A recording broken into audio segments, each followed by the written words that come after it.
shall be removed. This mountain shall be removed by my spirit, says the Lord. This mountain shall be removed. This mountain shall be removed. This mountain shall be removed by my spirit, says the Lord.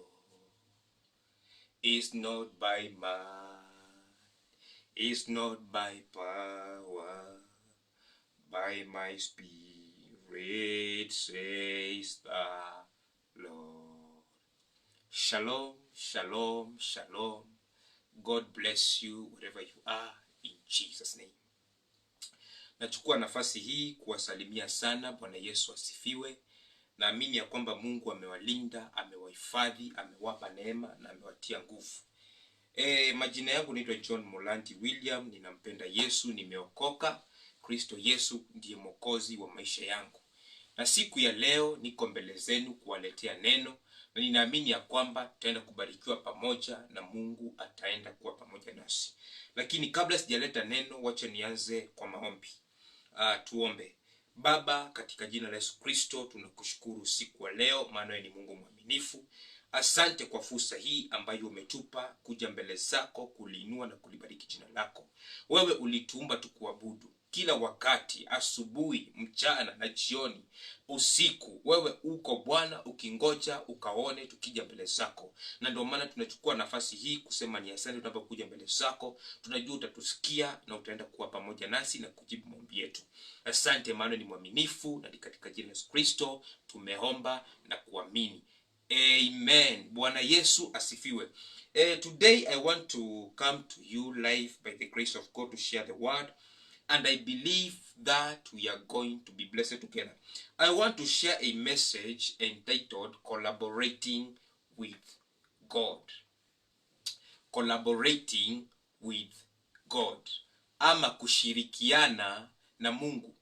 This is a deep message, or let me call it an information, that in this world we are living, we live by understanding that we were created. Tunaishi tukielewa ya kwamba tuliumbwa. Na tuliumbwa na Mungu yule ambaye alituumba. Tunapoendelea kumjua zaidi, tunakujanga kuelewa ya kwamba anataka tushirikiane na yeye. Maana kama Mungu alituumba na akatuweka hapa duniani, ndio tukue na uwezo wa kufanikiwa, tukue na uwezo wa kufanya mambo makubwa, tukue na uwezo wa kusimama na kutenda mambo hata ambayo yatatunufaisha sisi. Lazima tushirikiane na Mungu, kwa sababu Mungu mwenyewe anaelewa hii dunia hata kutushinda sisi. Pia anatuelewa zaidi ya vile tunavyojielewa. So tunapoenda mbele za Mungu na kushirikiana naye, ni kama kumuonesha kwamba Bwana, tunakuhitaji ama hatuwezi bila wewe. Na wakati wote ambao tunaenda mbele za Mungu kumuonesha kwamba tunakuhitaji ama hatuwezi bila wewe, yeye huwa anafurahia sana, na hiyo peke yake huwa inamvutia katika maisha ya mwanadamu. So siku ya leo ninaposhiriki ujumbe huu, nitaenda kupeana tu some of the things through the word of God, which makes us to understand that to collaborate with God is more important. Even the word of God tells us so. So when we understand through the word of God, it is better, because we can be educated, we can have an experience, but through the word of God we receive the better version of ourselves and what we ought to do. So let me start by defining what is collaboration. Collaboration is the action of working with someone to produce something. The action of working with someone to produce something. Kushirikiana ni lile tendo la kufanya kazi na mtu ili kuleta ama kuzaa kitu fulani. So wakati tunasema collaborating with God, ni kama kwenda kufanya kazi ama kualika Mungu tufanye kazi na yeye, na baada ya kufanya kazi basi kuna kitu ambacho lazima kitaonekana. So in this collaboration, we are supposed to understand that there is something which is supposed to be seen after the end of collaboration or in the process of continuing to collaborate. And that is why I am before you today, not only through my own insights or through my own understanding or the way I see things, no, but through the word of God, so that we may be able to understand how can we walk with God, how can we collaborate with him, what is our part and what is the part of God, so that we may be able to produce something at the end of it. Tusikue kama dini. Unajua dini ni mbaya. Unapata mtu ameokoka ama mtu anamjua Mungu, ametembea na Mungu, lakini baadaye hata hawezi akakwambia huyu Mungu amenifanyia hivi. Ilhali kuna watu wengine ambao walikuwa chini, walikuwa na magonjwa, walikuwa na shida ambayo hata madaktari ama physicians ama watu maarufu wa dunia hawakuweza kuwasaidia. Lakini wakati walielewa kwamba kuna Mungu na wakaenda kwake, Mungu alikuwa na uwezo wa kuwasaidia na baadaye wakawa na uwezo wa kuonesha matokeo. So Mungu anatamani kila wakati tunapoenda mbele zake tukakuwe na ushirikiano ambao utaweza kuzaa matunda. Let me start from somewhere in the book of Psalms 115 and verse 16. Psalms 115 and verse 16. Thank you, Holy Spirit.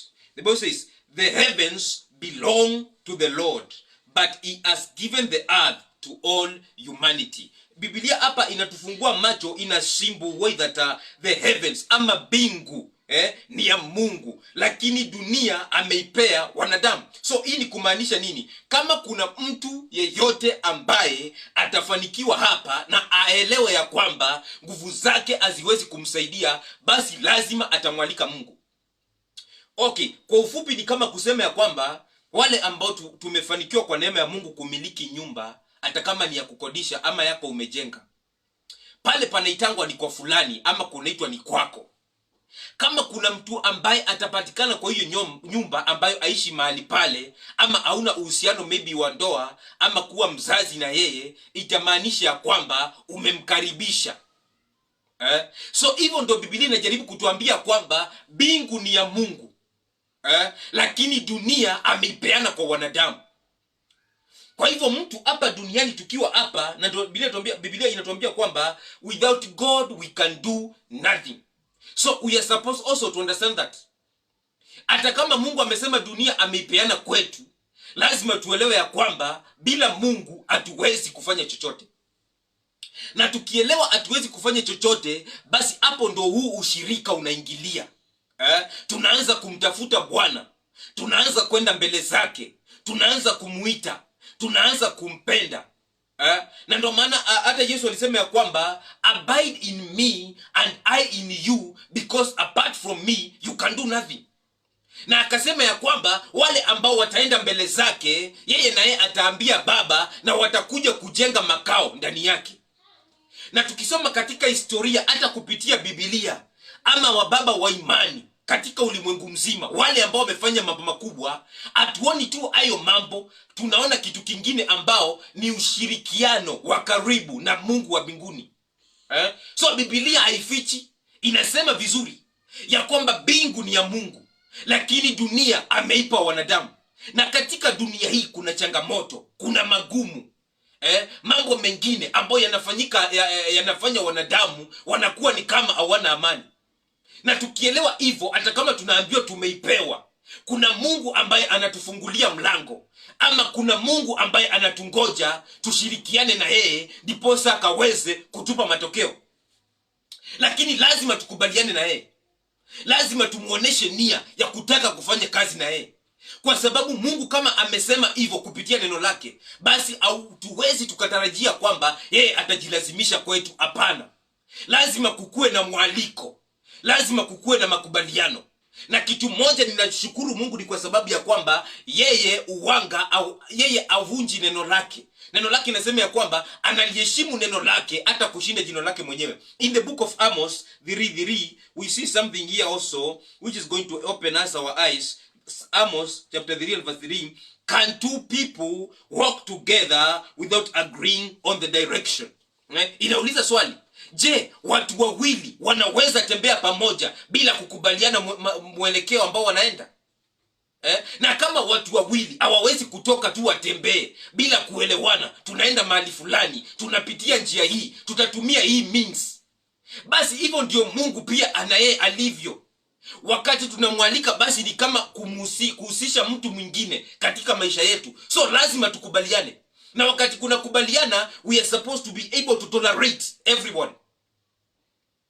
It is like democracy, that you listen to me, I listen to you. Watu wengi wanataka Mungu akuja wasaidie, lakini hawataki Mungu aongee. Katika huu ushirikiano lazima tuelewe ya kwamba ni wa watu wawili, na lazima tukubaliane ya kwamba tunatoka mahali hapa, tunaenda mahali fulani, tutapitia hapa na tutaenda kwa njia hii. So we are supposed to be open. As we tell God what we want to do, then we are supposed also to listen to him, that what he want also to do through us. That is what is called collaboration. Na katika hata ulimwengu secular world, people collaborate either in music, either in businesses. People collaborate, and at the end of the day, you see that somebody saying that after I collaborated with so and so, I have this to show. He has helped me to build my brand. Amenisaidia kutengeneza jina, amenisaidia kufanya kitu fulani. Hivyo ndio Mungu anauliza, je, wawili wataenda namna gani kama hawajakubaliana? Siku ya leo ninaomba katika jina la Yesu Kristo ya kwamba tunapoenda mbele zake na kumuita, tuelewe ya kwamba kuna nafasi ya kukubaliana. Ya kwamba tutaongea na yeye pia anataka aongee. As we go further, kuna watu ambao walielewa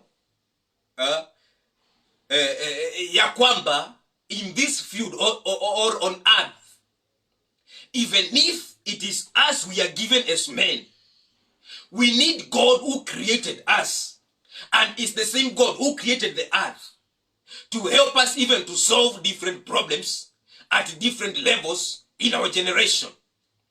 Because sometimes we tend to watch hopelessly, na tunajiuliza ninaweza nikafanya nini?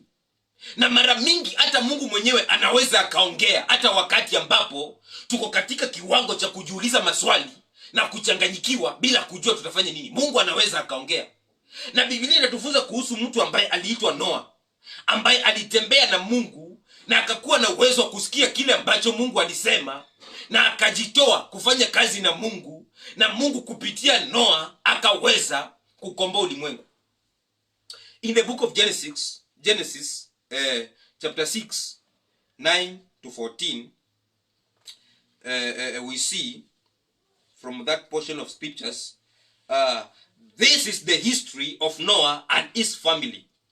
Noah was a righteous man, the only blameless man living on earth at the time. He consistently followed God's will and enjoyed a close relationship with him. Noah had 3 sons, Shem, Ham, and Japheth. Now, the earth had become corrupt in God's sight, and it was filled with violence. God observed all this corruption in the world, and he saw violence and depravity everywhere. So God said to Noah, I have decided to destroy all living creatures, for the earth is filled with violence because of them. Yes, I will wipe them all from the face of the earth. Make a boat from resinous wood and seal it with tar, inside and out. Then construct decks and stalls throughout its interior. May God bless this good word.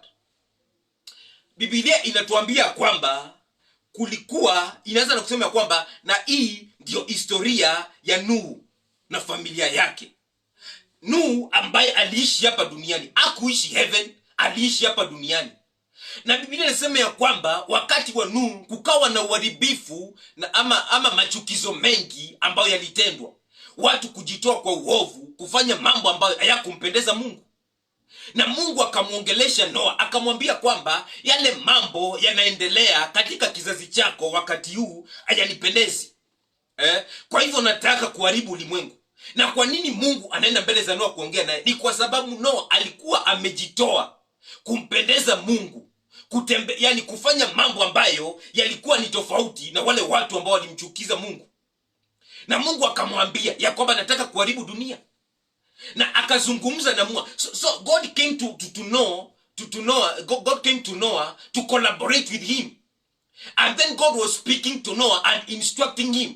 And because Noah was able to hear and follow the instructions, was able to fulfill that which God wanted him to fulfill at that certain time. So in collaboration, we are supposed to have ears which can hear. We are supposed to be able to also to engage in a language which we can understand one another. We are supposed also to be willing. These three things are very important. We are supposed to hear. We are supposed to speak to language which can understand one another, and we are supposed to be willing. Because it is very hard to collaborate with someone if you cannot understand their language. Na ndio maana hata watumishi wa Mungu wakati hata wanaenda mataifa, kama last year nakumbuka kulikuwa na mtumishi wa Mungu alikuja Kenya from India and he couldn't speak to English. But hiyo haikumzuia kuminister ama kufanya mkutano. There was a person who was able to hear what he saying through that language. Na pia ana translate na English hiyo language in a Indian language. Ana translate. So collaboration cannot be fruitful if it is birthed from a point whereby we speak language which you cannot understand one another. Na hivyo ndo tumekosa kuelewa ya kwamba kushirikiana sio shida, na Mungu kukubali kushirikiana na sisi pia sio shida.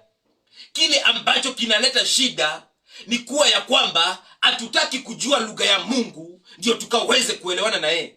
Na hii lugha ya Mungu, wakati nasema lugha yake ni nini? Lugha ya Mungu ni utakatifu. Ni kuyachukia yale mambo ambayo anayachukia. Ni kusimama katika, unajua, we cannot say that we are going to please God because of the things which we have. Because God does not look on us using the perspective of what we own. Mungu anaangalianga hiyo willingness, uko kujitoa na hiyo matamanio ya kwamba hata kama besides me nimezungukwa na watu ambao wanatenda machukizo, mimi nakataa kukubaliana na machukizo. And that is what is happening in families. If God can fill our hearts, hatuwezi tukasema ya kwamba kuna watu walitembea na mambo makubwa ama kuna zile familia zilichaguliwa kufanya mambo makubwa. Hapana. There is a way we can understand that collaboration has a potential to birth greatness. It doesn't matter the level we are in. And when we understand that, we go to God with willingness. And we tell him, Father, come and rescue me. Have mercy upon me. Cause me to be able to come through what I'm passing through. Some of the people in our generation who are giving up, they are not supposed to be giving up. Some of the people in our generation who doesn't have information which can help them to become what they want to become, it's not because that information is not available. Ni kwa sababu watu hawana ile matamanio ya kutaka kujua ya kwamba kuna ile lugha ambayo ninafaa kujifunza, kuna zile tabia ambazo nafaa kuachana nazo, na you know, sometimes we realize that God works with the people who are holy. It is good to be holy, but those who are holy, they started from somewhere. Na ndio maana Biblia inatuambia kwamba sisi ni wanadamu na ni wenye dhambi, na yule ambaye anasema ana dhambi anajidanganya yeye mwenyewe na kumfanya Mungu kuwa muongo. God wants to accomplish a lot in your family, in this generation, even in this nation, in the whole world. But you must be willing to understand the components of collaboration. So what, let me say, for God to do anything here on earth, he must engage someone. Kama vile tulianza na kuona katika neno la Bwana akisema ya kwamba mbingu ni ya Mungu, lakini dunia ameipeana sisi kwetu wanadamu. So Mungu akitaka kufanya kitu chochote hapa duniani, lazima ashirikiane na mtu. Tumeona alienda kwa Nuhu akamwambia kwamba nataka ujenge safina. Na hata siku ya leo anaweza akaongea. We may say that is the Old Testament. You know, kitu kingine ambacho kinatuzuilia sana in our generation, according to me, after I have done research, is because a lot of people, they want to believe in God, but they want to say that we are not the people of the Old Testament. And even Jesus himself, when he came and said that I have not come to abolish the law, but I have come to fulfill it. And he could even confirm in many occasions that I speak as I hear my Father in heaven speaking. So what was the meaning of that? It means that there is collaboration. That it is not I who I am doing, but the things which I hear my Father saying, the things which I see my Father wants to do, then I do them. And he is with me. That must be a collaboration. Kama vile Noah anajenga safina kwa sababu kuna Mungu ambaye ako pamoja naye. Anasikia Mungu akimwambia jenga namna hii, na ukijenga eka wanyama. Hivyo pia ndo Yesu pia akitembea akifanya huduma, anasema nasikia kama vile baba yangu anasema, hivyo ndio ninasema. Kama vile ambavyo anataka kuponya, hivyo ndio ninaponya. So kuna ushirikiano. For God to do something here on earth, he must engage someone. And we must come in terms whereby we believe and we accept to walk in the principles which God wants us to walk in them, so that we may be able to be fruitful here on earth. In the book of Acts, chapter 13 and verse 2, we see a scenario also here. Acts 13:2, the Bible says, one day, as these men were worshiping the Lord and fasting, the Holy Spirit said, dedicate Barnabas and Saul for the special work I have for them. Hawa ni kina nani? Walikuwa wanaomba na kumwabudu Bwana na kufunga. Ni mitume. They are saints. Lakini wakati ambao wanafunga na kuomba, wamejifungua kushirikiana na Mungu, na ndio maana Roho wa Bwana anawaambia kwamba munitengee Barnaba na Saulo kwa sababu ya ile kazi ambayo nimewachagulia.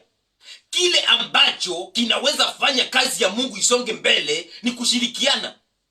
Bila kushirikiana, hata utamani namna gani kufanya kazi ya Mungu, haiwezekani. We must come to a position whereby we are willing to collaborate. We must come to a point whereby we are willing to tell God we want to engage you, also engage us, that we may be able to become that which you want us to become. People are becoming useless each and every day. It doesn't mean that God is not there. God is watching and is there. But he's saying, if these people can engage me, if these people can be willing to collaborate with me. But today, I bring a message as an eye-opener in the mighty name of Jesus. May we receive the grace that you're going to be willing to collaborate with God for us to be able to walk in results in Jesus' name. Wanaomba, wanafunga, wanamwabudu Mungu, na sauti inaongea ya Roho Mtakatifu. Aje nitengee Barnaba na Saulo kwa ile kazi ambayo nimewatengea. So Barnaba na Saulo hawakuanza tu kazi, waliingia katika kazi ambao walijua ya kwamba ni Mungu ambaye ametuitia. Na kama ni Mungu ametuitia, tutashirikiana na yeye, na hatimaye tutaweza kuona kile ambacho Mungu alitaka tuone, ama kutimiza kile ambacho Mungu alitaka tutimize. Mara mingi katika kizazi hiki watu wanafanya mambo bila kujali. And the reason why people don't care is because they don't know that at the end of what they are doing, there must be seeing something, or there must be production of something. Ndo haifai kuanzishwa bila Mungu kuhusishwa. Biashara isianzishwe bila Mungu kuhusishwa. Watu hata wanahama, wanaenda mataifa mengine kutafuta utajiri bila kuhusisha Mungu. And some of the victims we have of some different occasions which are hurting in our lives, it is a result of not collaborating with God. In the book of Matthew, chapter 18, from verse 18 to 20, oh my God, thank you for your presence. Matthew 18, 18 to 20, the Bible says, I tell you this, whatever you prohibit on earth is prohibited in heaven, and whatever you allow on earth is allowed in heaven. I also tell you this, if two of you agree down here on earth concerning anything you ask, my Father in heaven will do it for you. For where 2 or 3 gather together because they are mine, I am there among them.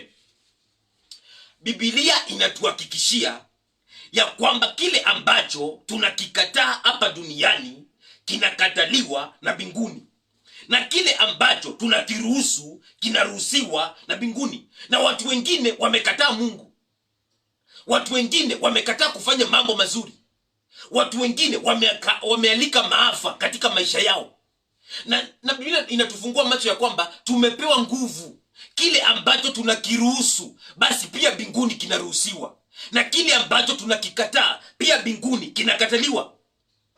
Nguvu za watu wawili pia zinazungumziwa hapa. Where 2 or 3 are gathered, if 2 of you are gathered on my name concerning anything, ask my Father and I will do it for you. This is collaboration. It's better we collaborate with God. Because, okay, working with men is good. Working with the pastors is good. Working with family members is good. Working with friends is good. But it is more better to work with God because it brings a lot of benefits. So the great or the important collaboration is the collaboration between man and God. Why? Because God knows us better as our creator. As believers, we are given an assurance and a guarantee that we have a backup from heaven as long as we have faith in God. We are given an assurance and a guarantee that we have a backup from heaven as long as we have faith in God. Kama tu tuko na imani, tumepewa uhakikisho ya kwamba tuko na msaada kutoka mbinguni.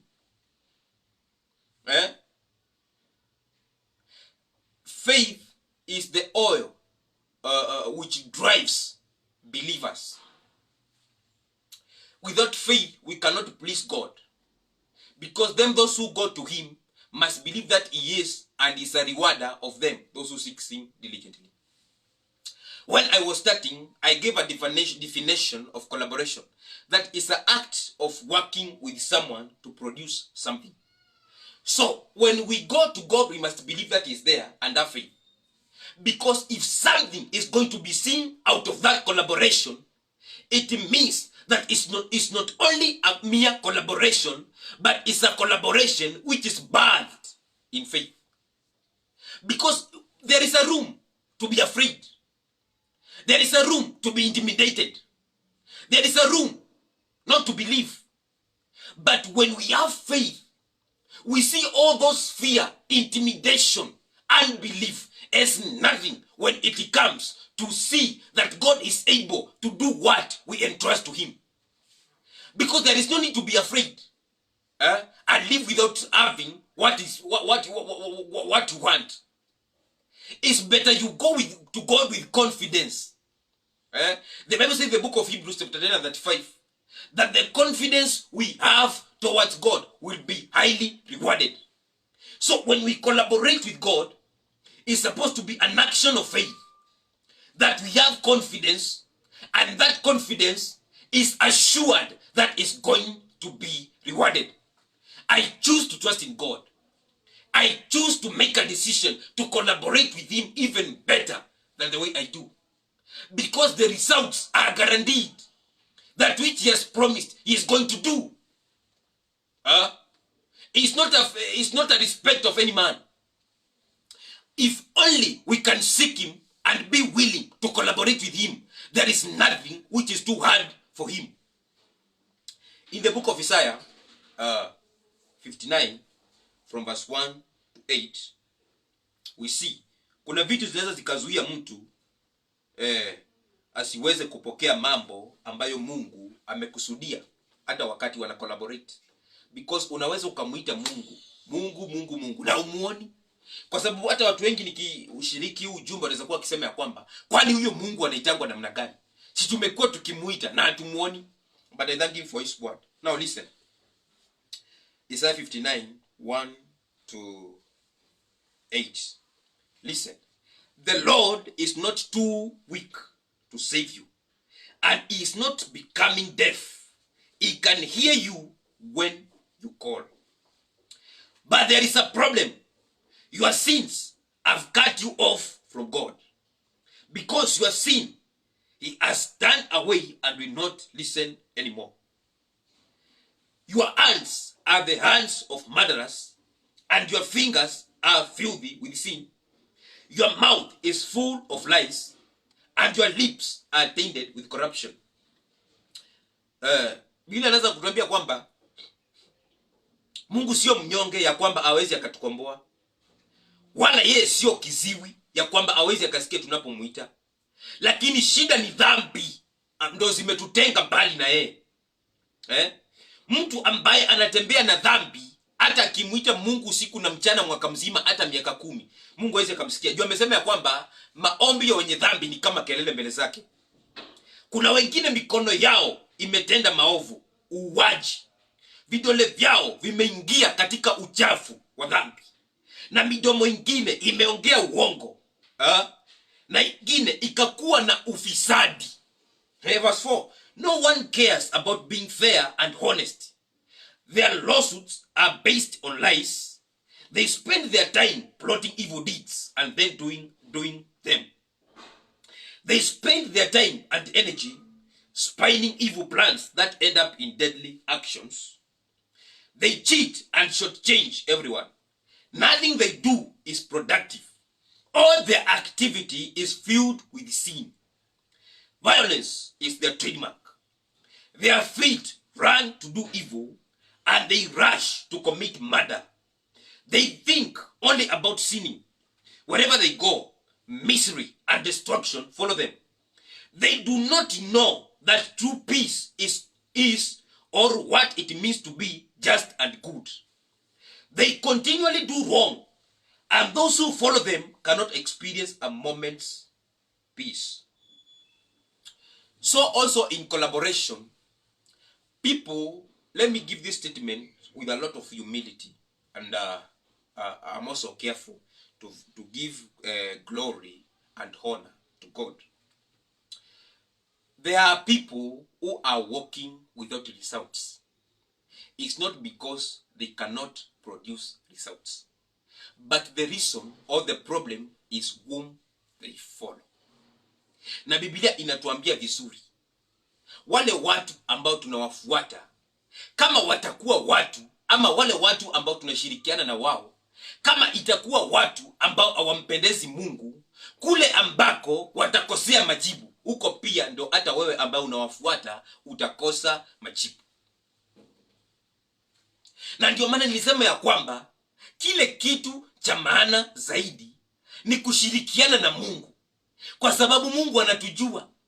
Hata wakati tunaenda mbele zake, saa nyingine kuna kuanga na chembe za uovu, lakini wakati tumejitoa kwake, anakuanga na uwezo wa kutusafisha na kututengeneza na kuyaondoa yale mambo yote ambayo yanaweza yakazuilia hatima yetu ising'ae. Lakini wakati tunaofuata wanadamu ambao wamejawa na violence, wamejawa na corruption, wamejawa na dhambi, wamejawa na uongo, wao wenyewe hawawezi wakajifichua kwetu, na sisi hatuwezi tukawajua pia. Unajua, sometimes it's good to understand and to learn from through the natural. Kama vile ukiniangalia unaniona tu sura na mavazi, you may say that nilikuwa nimevaa hivi na hivi na hivi, of which is correct. But kuna kitu inaitwa moyo, ambao naweza kuwa nikikwambia kwamba twende east lakini nakupeleka west, na kuambia twende north lakini nakupeleka south. Na hatimaye ukijipata north, umeharibu muda mwingi, umeharibu resources, umeharibu nguvu, na unaishi tu kudhoofika. Lakini ukiwa unamfuata Mungu, Mungu hawezi kuambia twende magharibi akupeleke mashariki. Hawezi kuambia twende kusini akupeleke kaskazini. Lazima kile kitu ambacho Mungu amekuambia atakitenda. So kile ambacho kinaweza kikatunyima matokeo ni kuwafuata watu ambao hata wao wenyewe hawawezi kupata matokeo. Na ndio maana we are supposed to test every spirit. Kabla haujatumbukia, Na kabla haujadanganyika, kabla haujaribu muda mwingi, test the spirit to confirm if really that spirit comes from the Lord. Na kwa sababu Mungu akona uwezo wa kuongea na kutuelekeza, is better to pray and tell him, Father, before I engage with anyone, before I start collaborating with anyone, to end up misusing myself. Father, direct me, then he will direct you. In the book of James, chapter 4, 7 to 10, so humble yourselves before God. Resist the devil and he will flee from you. Draw closer to God and God will draw close to you. Wash your hands, you sinners. Purify your hearts, you hypocrites. Let there be tears for the wrong things you have done. Let there be sorrow and deep grief. Let there be sadness instead of laughter and gloom instead of joy. When you bow down before the Lord and admit your dependence on him, he will lift you up and give you honor. Biblia inaanza na kutuambia kwamba tunyenyekee, tujitoe mbele za Bwana, tumkatae shetani naye atatuondokea. Kwa sababu shetani ndio kikwazo cha kwanza cha kuhakikisha mwanadamu ana ushirikiano na Mungu. Kwa sababu shetani anajua kama mwanadamu atashirikiana na Mungu, hakutakuwa na cha kumzuilia. Tutapomkataa shetani, tunaenda mbele za Bwana tukijiosha na kukataa chochote ambacho kinaweza kutufanya tusibebe matokeo, naye Mungu anatukubali. So let me say that as we collaborate with God, we must also be willing to cultivate a repentant heart. Repentance is not only for the sinners, but is for the people who desire to be used greatly and mightily by God. Because collaboration gives birth to great people, gives birth to mighty people, gives birth to useful people. And those people, when you learn through them or from them, you will find people who are repentant. Unajua kuna watu wengine unawapata wanacheka mahali ambapo wanafaa kuwa analia. Unapata mtu anaeka karamu mahali ambapo kuwa anafaa anahuzunika. Na unapata watu kabla hawajazuiliwa na shetani wanga anawafanya bure na kuwafanya wachanganyikiwe.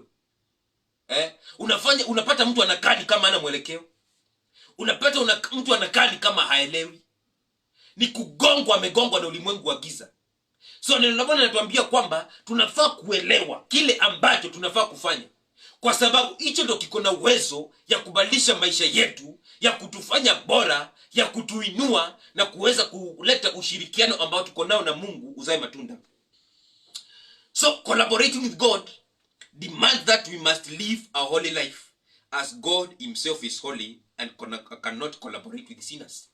So collaborating, if we are willing to collaborate with God, then we must understand that there is a demand. Which demand? Demand to live a holy life. Because the God we go to collaborate with is a holy God. Then we must be willing. And holiness is a process. There is no one who can attain it in a single day. Ndio maana Mungu anatembea na watu na wako na hasira.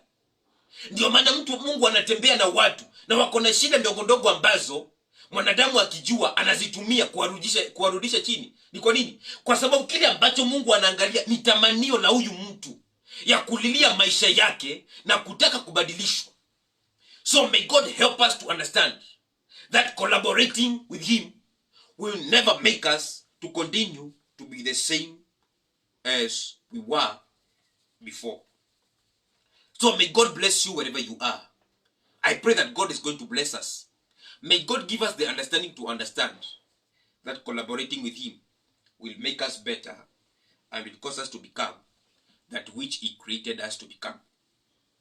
Shalom. Mungu awabariki sana na Mungu atendee mema. Let me pray as I wrap up. the word. Everlasting God, we say thank you because of the opportunity you have given us to hear from you. Thank you for your presence. Thank you for the Holy Spirit. Father, I send your word to your people. Your word is that, my Father, you send your people and heal your servant. Father, I also release your word as your people are going to be willing to start collaborating with you. Let there be deliverance. Let there be redemption. Let there be renewal. Let there be restoration. And let there be new hope and help in Jesus' name. Father, I say thank you because you are God. I pray for those who are sick. I pray for those who are under the torment. I pray for those who don't know what to do. Those who are under confusion. I pray for their deliverance in the mighty name of Jesus. Thank you, Lord, as you heal them. Thank you as you help them. Thank you as you touch them. Thank you, my Father, as you remove every obstacle, every barrier, and every hindrance. Thank you, Lord, because you are God. I trust in you, my Father, for our lives. Let your name be glorified as you help us to be better. Thank you, my Father, because you are God, and it's in Jesus' name we pray. May God bless you. May God help you. May God be with you. Mungu awasaidie sana. Mungu awape neema. Na Mungu awatie nguvu.